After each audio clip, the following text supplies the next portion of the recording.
Welcome, Real Estate Hustlers podcast. I'm your host, Josh Appleman. Today we are joined with Salvatore Buscemi, CEO of Brahmin Partners. He's a seasoned investor and author of Background at Goldman Sachs. Specializes in real estate, private credit, and venture capital, sharing insights on elite investing. Salvatore, if you could, let the audience know a little bit more about yourself. How are you, Josh? It's a pleasure and a privilege to be here. I am someone who's from New York, a New Yorker originally. I went to school in New York City, and then I worked at Goldman Sachs afterwards because I couldn't cut it to go into med school. I write about this in a copy of my third book called Investing Legacy, How the 0.001% Invests. And I was actually, during my internship between junior and senior year of college, I passed out holding a fibula in the cadaver room with Beth Israel Newark Hospital. And if it wasn't for the hard work that I was doing for the surgeon who was really supporting me to really champion me to go to like a school like Johns Hopkins where he went to, I felt like I was going to let him down. And he said, "Don't worry. I talked to my brother who just made partner at Goldman Sachs. He's been wanting to talk to you for a little bit." So that's how the story went. I went into the real estate investment banking group. And from there, it was really interesting because you're learning about the stress at that point. And that was right after, we came off of the S&L crisis in the 90s. And there was still like a lot of stuff laying around that had to be fixed. From there, at the age of 29, I went through a little tragedy at 24. I lost my father unexpectedly, and I made a promise to myself. He was 56, and I just turned 50. 50. He was 56. I said I would do something entrepreneurial, and in the world of investment banking and buy side, what that equates to is starting your own fund, not like your friends and family fund where you're doing a 506c, like a real institutional fund. And I was able to raise $30 million from Medley Capital. Back before when things were going really sideways as it relates to the trouble with the whole loans that we were seeing as it related to Bear Stearns and a lot of these banks that were just going up in flames because the CMBS and the RMBS machine stopped working. Fast forward, we did something similar where we were buying. At the age of 33, I raised another $30 million from another friend of mine who was an institution, and we were able to buy fractionalized defaulted hard money loans against commercial real estate. And I wrote my first book, Making the Yield, on that. That went as high as $1,600 a copy, but now it's normalized down to $19 because I was able to buy the rights back. And in my third book, I talk about how I was able to transition from doing a lot of real estate to working with families, and a lot of families that I've known, but a lot of families that were investors of mine who were not real estate families, but were life science investors or technology investors. And so how we started working with them and how we built the Brahmin Partners family office with the incredible brand that we're involved with. As I told you before, I'm sorry a little late to this call today. We are finishing something up with one of Elon Musk's companies, and we need to get that funded. So we're in the crush right now of getting these opportunities closed. But that's really how it is. When we look at the world, I'll just say when we look at real estate, we look at that very differently than most other investors, and I'm sure you're going to have a slew of questions for me on that. Let's start back on the real estate investing classes, the institutional grade. What kind of tactics do you learn in that kind of atmosphere? You learn about things that nobody else will tell you about when you're starting out, like capital structure, right, or distress, rights and remedies. How to raise the capital, pitch the deal, because really what it was is a bunch of spinning plates, if you think about it. And each plate, you're trying to cram down all the equity, which is happening right now. You're trying to, maybe keep in place the senior or replace the senior debt with new debt, but also bringing in maybe some fresh equity. So you're constantly spinning a plate. And we would balance probably about 5 of those at a time. And that's how you really learn the mechanics of the business and really things that nobody else would teach you, like exit cap rate or cap rate delta, or, maybe common sense, like interest rates drives entire, real estate cycles. Nobody really wants to believe that, but we're starting to see a lot of multifamily guys just absolutely torch their equity investors because they were buying multifamily on adjustable rate bridge loans. Yeah, that's definitely coming to. I think there's been a lot of survival out there with pref coming in, and then the hope of interest rates dropping. But that's not a business plan, though. That's not right. A business plan. It's a hope. But what are you seeing on the horizon with interest rates? the I yield? think interest rates are going to. I think interest rates, the 10-year will come down appreciably. I think it's going to be probably like, so it's always traded within the range of about 4.5. I think it's going to come down a little more. I don't think you're going to see that yet. I think it's going to take 6 months to work through the system with the Trump administration. At that point, things will be straightened out. People have a lot more clarity. You'll start seeing more companies go public at that time, but also I think there'll be a lot more capital coming into the markets. A lot more private capital coming into the markets. And I think that's notably due to several factors. But if you have 1 million people, for example, who are paying $5 million to get a passport to the United States, the only reason why they're going to do that is so that they can move and invest in the United States. And even not only that, they graduate from their school of choice, and then they're not able to even build businesses here. So that enables them to graduate plus stay here and build businesses. Or Apple pays for their Visa, their gold card, and now they're able to build the company up, and that's small time. I mean, times that by how many they're trying to go after, just 1 million. That's $5 trillion off the budget, right? I mean, that's $5 Right. trillion off the debt, because the debt is really the most existential crisis that this country has. And people will starve if it doesn't stop. And if it's not taken, if it's not handled correctly, people will starve. People don't want to think that, but it's very easy for America in certain parts, especially the lower middle class, to turn into parts of maybe impoverished areas in Latin America. Yeah, it goes pay the price today, so you can pay any price tomorrow, and it's all short-term pain of the things that they need to break things in order to fix them, and that's what we're seeing, and I'm all for it. I'll pay the price. I'll pay whatever I need to today. Me too. And if anyone agrees with this, they can get a free autographed copy of my book if you can give them my email on the link. To send their email address. They can send their mailing address, and I can send it to them. What's your stance on the type of assets you go after? Is it value add? Is it core? What's the temperature? No. We have 13 families that are already rich enough, and family offices, by economic definition, is $100 million plus in AUM, because it costs money. If you think about that as a $100 million yacht, it's going to cost about 1% to 2% per year to manage that wealth. It's not just sitting in a bank account. And I think a lot of people think that there's just a lot of people sitting with billions of dollars in the cash in their checking account while the value of the dollar continues to, evaporate, almost overnight until now. And I think there's going to be some things. But what we're looking for are things where it's placement of capital, because a lot of our families have what's called operating companies, Josh. So they have companies that throw off, say, like maybe $10 million a month, and they want to put that into Class A real estate. They want to put that into venture, but more so into Class A real estate, specifically industrial, which I really like, specifically maybe office too. Now that that's starting to come back in certain areas of the country, it's some things that we've looked at. And that's really what really is driving the decision making today, because they're gravitating towards quality. If you've ever heard of the brand Zara, or if you've ever seen a woman or maybe man on the street, the owner of that company is Armancio Ortega, and he's one of the wealthiest billionaires in the world. And he buys, I know his family office well, they're in Palm Beach. They bought 2 years ago $1.1 billion in Class A real estate around the world, cash. See, so they're already rich. They're not looking to get rich. They're looking for a store of wealth with a handsome credit-driven coupon, and using our last. Yeah, exactly. So, I mean, you go to bed at night, and really what it is real estate for most people who are the entry-level people is a wealth creation mechanism, right? They flip homes, and then they do value-added rehabs. That's a wealth creation mechanism. That's how, a lot of families started, and then they just go for the glory. Trump was like that. Kushner was like that. Kushner bought 666 Fifth Avenue. Trump wanted the glory of leaving Queens, going into Manhattan. And that's really because it's built, it enhances the legitimacy. Yeah.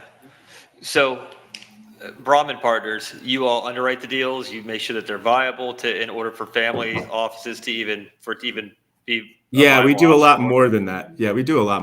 I mean, we do due diligence that's on par of like maybe a jealous Latina ex-girlfriend, right? I want to know everything that's going on. I want to know things where, sort of like looking at the phone records. I want to know what the guy's background is when we look at these deals.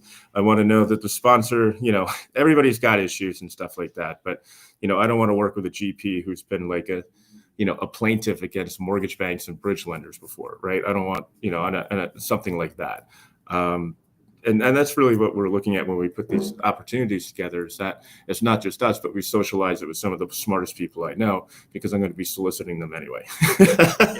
Right? And I think that's what a lot of people do, is that, they can't remove the ego to be able to do it, because everybody wants, especially men, they want to see that they're smart. Whereas with us, I'm more protective of my track record. Yeah, there's a saying, ego is the enemy, and that's so true. It just wipes away good deals, good potential deals too. And like you had mentioned, you're getting in the room with a lot of other smart people. It becomes very small once you become in a different niche specific industry, and you know who the players are. You know who's interacting with what, and who you really want to do business with. And then even in the deals, the operators are everything. The character of the operator, how they are under pressure, and what their tone is. Well, that brings me to my 3 rules, right? Good operators turn bad deals into good ones. Bad operators turn good deals into bad ones. But we have 3 rules, and remember, we don't own anything. We don't pour concrete. We're just allocators, sort of like Carlyle Group or Goldman. Does that make sense? Number 1, no first-time GPs. I want someone to have been through at least 2 cycles. 2008 was one. This one hasn't really started or finished, depending on who you want to talk to. I want them going back to like the 90s. I want to see some gray hair, because at that point, that they've been through it, they see it, and they have the resources and the network and the contacts strong enough to help them. Today, any emerging first-time GP is probably in a world of hurt because they don't have access to networks to be able to help them out. Number 2, I want audited financials. And number 3, I want a meaningful co-invest. 5% is cute, but that's sometimes with new operators, they're rolling their fees into the deal to show they have equity, which is really taking money from one pocket and putting it to the other. 10% is thoughtful. Anything more shows conviction. 10% is appropriate if there's additional structure that's being added to the deal, such as they're contributing the land and developing at the basis they bought it 20 years ago or something like that. So, this is the art of the deal, that we all hear about and talk about, but it's really the functional way of doing it. And then also, pari passu, other terms like that. But before we get to that point, those are the 3 rules before I even open your deck. That I'm going to, if you shoot me something, I'm going to shoot it back to you and say, these are the 3 rules. Yeah, and out of those 3 rules, an operator, what is a true operator? Are they on the GP? Are they managing the property? Do they have their team set up vertically integrated? Construction, property management, asset management? What defines an operator in your opinion? The people who I work with are usually very wealthy families that have a development arm of around 50 years or so. Yeah, brand new, Class A, for sure. That's a totally different. So you all are on the development side too, then? We are. We're just, again, equity allocators, right? Yeah. We are. Yes, that is true. But it's Class A. You're looking for coupons that just throw off for predictable income. Nothing value add. Value creation is presented on brand new asset, fill it up, and let it kick off cash flow month over month. Mm-hmm. I mean, if you look at multifamily, for example, it's very competitive right now. Like, prices haven't really come down that much, and people are still underwriting to cap rates that just don't make too much sense for me for vintage 70s product. Yeah, that's a lot of risk. A lot of good things need to happen for that to work, because the people who gravitate towards that are usually the first-time operators and GPs who haven't graduated yet to other higher-end asset classes, because they don't have access to that capital. Yeah, you can create a lot of value on older vintage product, but you have to buy it right, and you can't buy it right. You're selling your equity on the purchase. Yeah. I mean, nobody was basis driven in 2020, right? Nobody. Yeah. And people, there's a lot of opportunities. We're playing that market in more of a differentiated way that maybe goes, maybe for another podcast, where we provide equity facilities to some of these guys, to be able to invest alongside them in some of these deals, because they've been doing it for 2-3 cycles. You know what I mean? Like, this is, but they're not going to hold it long term. They're just turn it around and flip it. But you have to also remember, like, that Class C older vintage has always been, the attraction to the newer entrant, because you have the government through their GSAs, sort of helping you, provide housing, to Americans. But you're dealing with people who are poorer than you, who you are asking to pay rent. Yeah, in a sense, fulfilling a need. That's great, but I mean, are you going to risk your kid's child education with that Right. income? No, I totally, 100%. Yeah, the GPs that have lasted through the cycles, they've definitely earned their stripes. But are they out there looking for your capital? They are. They are always looking. Everybody's looking for capital today, and a lot of the families have wanted to work with outside capital sources right now in order to expand because they just want to scale. And we've been at the forefront of providing that to other families as their first sort of LP or their first date to the prom. And then through our Brahmin partners, we're able to make really good introductions, but we take a principal investment into the capital structure, usually preferred equity, in a lot of these deals that we get into. But it comes to, and this is something that the middle class doesn't understand, is that there's been a tremendous amount of wealth that's been created over the past 5 years. I think a lot of it, 25% of it, is fraudulent, as what we've seen with Dodge. I don't want to get political, but there are people who had all sorts of money, and all sorts of money came from out of nowhere. And capital is a commodity, and just because you have it doesn't necessarily mean I want it from you. And an extreme example of this is SpaceX, a deal I know pretty well. And if you read the news, Elon Musk in 2022 actually shut off the cap table to new investors, sort of as a defensive mechanism against nefarious, maybe adversaries who would be coming in and would probably, cause problem or harm to, his entities. So that's where we're going today. And you're going to see that these, and I write about in my book, Investing Legacy, how the 0.001% invest. But that's really where we're going today, is where it's going to be much more clubbier. And it's going to be more like buying a New York City co-op or a professional sports team, which is something we're moving into shortly as well. That's what was going to be my next question. You mentioned Elon, SpaceX. What else do you all? What are you all seeing as a shiny object now that maybe no one else knows about? Yeah, I mean, things that are coming down. We like working with private directs and world-class companies. So there's probably going to be some more Elon type stuff that we're going to be investing into, which is great. Outside of that, it's going to be real estate. I don't know what that looks like, but it's going to be Class A. We have a few things that I'm looking at right now, but we got to get through this one deal that ends at the end of that we have to get funded by the end of the month. The other thing is that there's professional sports enterprises and franchises, and there's going to be a wealth transfer effect. And we've already seen this with Adelson buying part of Cuban's team. I mean, obviously, Adelson's older, but there's a whole different reason behind that. But that is really the ultimate, what we call statement asset, right? It's not a pretty building. It's like, if you're in there, everybody talks about you, Josh, saying, I know the guy who owns part of the Green Bay Packers, right? Or wherever you are. And that is legitimacy, but it also opens up networking to world-class people that you would probably never invest into, who are like you, who are probably like even better real estate GPs, or, like people top of the game, right? Think about it. I can't tell you how many times I live in Miami right now, and, there's the Palm Beach Boat Show, and all the billionaires bring their boats down the show. It's just amazing. And you know what they all have in common? They own sports teams. So there's the club, and it's almost, you're not invited, but this is the club. there's only so many sports teams, and it's exclusive. Yeah, and with the gambling now that's increasing, and there's all sorts of different rights deals with streaming and television, and there's a fan born every minute. It's just it's something that is never really going to go out of style. Yeah. No, that's awesome. That insight is awesome, and you've been there, and that's what you get in with these groups. You're invited exclusively. Oh, I love it. Yeah, I love it. And you're there to pass information or possibly offer an opportunity that is exclusive, and that's where people stand to benefit by the network effect. Different people that.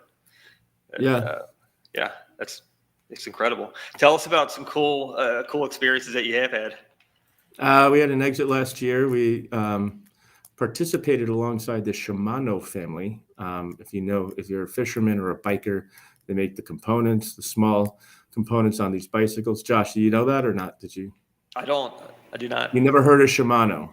No, I have not. Okay, if you have a bicycle, look who makes the brakes. Anyway, they make like fishing rod holders that if you do any big deep sea fishing, like I like to do, they are like $5,000 rods and reels. I mean, and they're huge. They're the size of like oil drums. So they invested in a company called Singapore Life, which was a fintech company. Really, it was called Singapore Life, but now it has been rebranded to Sing Life and Sumitomo Life, which is their largest shareholder in Japan, bought them out, and we got a 2.6 net 2.6 net multiple cash distribution a quarter ago, which is amazing. We have some other ones that have come up. One company just got a $50 million investment from the Saudi Sovereign Wealth Fund, and that's I can't talk about that, but that looks like that's going to ping really soon too. And we have another exit coming up soon as well. And with our real estate deals, because we got into them right, we have a 27% IRR on one of our deals, and our investors will, even though the thing's only been throwing off cash for 3 years, they'll probably be paid off before Christmas and just continue to collect the preferred. So they are in the deal even after the Yeah. refi. Okay. Yep. Got it. I've seen it go both ways. It just depends on how the structure is of well, if you do a refi, then you're really treating them as debt, right? They're not equity investors. I think pref is dead anyways. That's a gimmick. If it's accruing, yeah, don't get me started. That's an entirely different conversation. Yeah, pref is that's a whole other animal for sure. That's cool. What has been some learning lessons that you wish you knew than what you know now? I think it comes with maturity, but I think what I've learned, and I could see myself with younger guys, is that they're very transactional. They're very hungry, right? And they sort of are a little too aggressive on the first date, if you know what I mean, meeting with a family. And the first thing I do is that I always offer value. I never ask for anything, but when I want it, I know when. I've fed that cow long enough, and that's helped out very, very well. And one of the things I do by doing that is by helping people with their problems. If I met you today at a conference in Palm Beach, that's great. What are you working on? Get through the pleasantries. And you say, well, I'm working on trying to buy this building. I'm like, hold on, let me connect you with, Howard. All right. Howard knows this area in Coral Gables really well. Talk to him. Let me see what he says. And usually these are very, very high end or are very well-respected contacts in their own right. And so that leads me to one of the rules that I learned earlier on is if the person you don't respect the referral from is making you a referral, you're not going to respect the person that they referred to you. Does that make sense? Oh, yeah. It's become synonymous. It's Yeah. Okay. Yeah. So, people, and then, oh, this is great. That's awesome. What are you doing? And then before you know it, tomorrow I got to meet with a bunch of guys who are wealthy second gen guys. And I'm going to go up there with a box of books and just sign autographed copies. I don't want anything from them. I'm going to be talking to them like I'm talking to you, Josh, but I'm just seeding that relationship. And then I put them I say, can I onboard you to Brahmin Partners? Oh, sure. Yeah. I'd love to see what's going on. Or at that point, you invite them into your house and you got their attention. Nice. That's and that's what it comes out to. You feed the cow long enough, and at that point, you're already there, and you're helping the company grow. Too many people are like pushy. They're transactional. It's like, I got a deck. I call it. There's a joke in the industry. It's like, oh great, I got another deck pick today. Another deck pick. I didn't want it. It's unsolicited, and I wish you didn't do it. But it's like, hey, I just found you on LinkedIn, or I meet you at a conference, and you send me a 20 megabyte pitch deck on my iPhone text messages. That's so inappropriate. What makes you think I'm interested in anything like that? LinkedIn is terrible like that, but also, so are people. Some of these people that don't have any real social graces at these, cocktail parties. Yeah, the inbox on LinkedIn, you really can't check it anymore because it's just filled with people and their what they need. I think that's going to I think that's going to change soon, though. I hope so, but anyway, I've heard some rumors that they're going to clean that up. Yeah, that'd be nice. As far as real estate, I know you had mentioned office. That's people getting back to the office. That helps. What do you see AI doing? What do you see? I see a disruption. I want to see what your thoughts are. In real estate, as far as AI? In general, office, people needing office space, employees behind the scenes, because we see what AI can do right now. I think they're mutually exclusive. I think people coming back to the office for businesses that are front end businesses like buy side, investment banking, and private equity, you're going to have to, until you get to a certain point in your career, you're going to have to work from an office because it's really an apprenticeship. It is, it's a glorious apprenticeship where you just get the crap kicked out of you for 2 to 3 years, but you learn a trade, and that allows you to raise capital on demand because you have a leverageable track record at that point.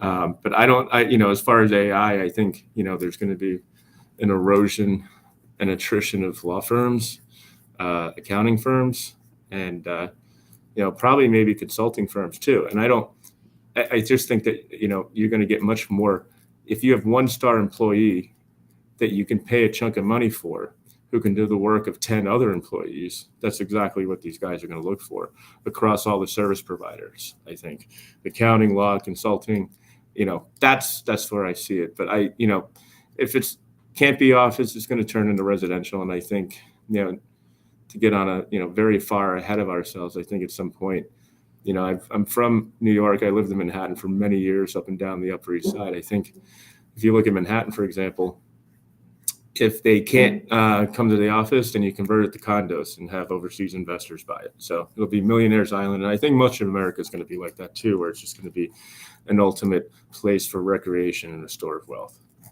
Yeah. And I bring up AI just because I see the entry level positions just customer service in general. Those are being handled by just generative voice conversational AI right now. Who knows? I mean, there'll be more work. The work doesn't end, right? It's just you're going to have one person who's going to be able to handle the job of 10 people. Yeah, and then it's housing the rest. Are you all? You like office? You like industrial? What's your take on multifamily? Class A? It's got to be. It's got to be Class A. Yeah, I mean, it's got to be Class A in a tier 1 city, really. Unfortunately, a lot of the tier 1 cities are blue, and that creates issues. And we've had a lot of families lose their shirt after the pandemic because of rent moratoriums, which made it prohibitive for them to pay their mortgage payment on these things. So, and that's one of the reasons why I think Signature Bank failed as well. But we don't like it. Our families don't like it, except if it's in a very specialized. And I don't want any multifamily solicitations. Except if it's Class A and it's you have a lead investor in there who I can't wait to meet in New York City or something, then it becomes attractive. But it has to be in an area where there's higher income jobs. We are not workforce housing. We're not Class C. Class D, definitely not. Class B, no, we're not. And the reason is because our investors are already rich and they don't want tenants poorer than they are. Yeah, got it. Yeah, it's preservation at that point. Yeah, it's preservation at that point. You had mentioned you don't know if you haven't seen the cycle start or finish yet. Do you think there is going to be one here? Yeah, I think so. Yeah, I think so. Yeah, I do think so. What do you think? What do you think would stem that? The interest rates, I feel like they're steady. No, the interest rates are steady. If there's any sort of a market sell-off in the equities market, I think that could have some sort of a negligible, but maybe more of a material effect there. Right now there hasn't been any bank failures. There's been maybe 1 or 2, right? But those are like internal operational errors. Those weren't systematic or systemic errors that were happening. All the banks are flush with capital right now. And what they're doing is that they're putting a gun to the head of all the owners to say, you got to give us some equity or, we're going to accelerate the sale or accelerate the note. You got to give us some equity. Otherwise, we're going to accelerate the note.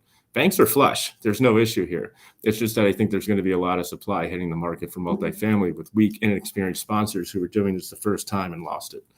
LP equity is going to be wiped out. It already is. But I think that that's really what's going to be, some of the driving forces as it relates to distress in the market. It's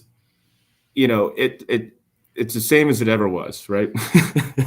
and once people understand that it's a cycle, then they're like, it becomes evangelical to them, which is ridiculous when you think about it.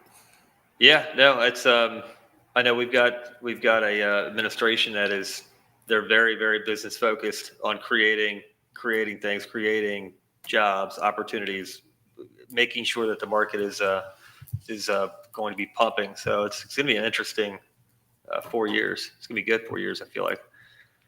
We'll see. One last question: if there's something that you could have done different, what would it have been? And just for learning lesson from the beginning real estate investors that are listening. I would have started building a personal brand much sooner. That's what I would have done. I would have networked a hell of a lot more. I live in Miami and I oscillate between here and Palm Beach, so the networking is amazing. But I would really, living in out west for a while, the networking wasn't that great, and I feel like I sort of got left behind in school.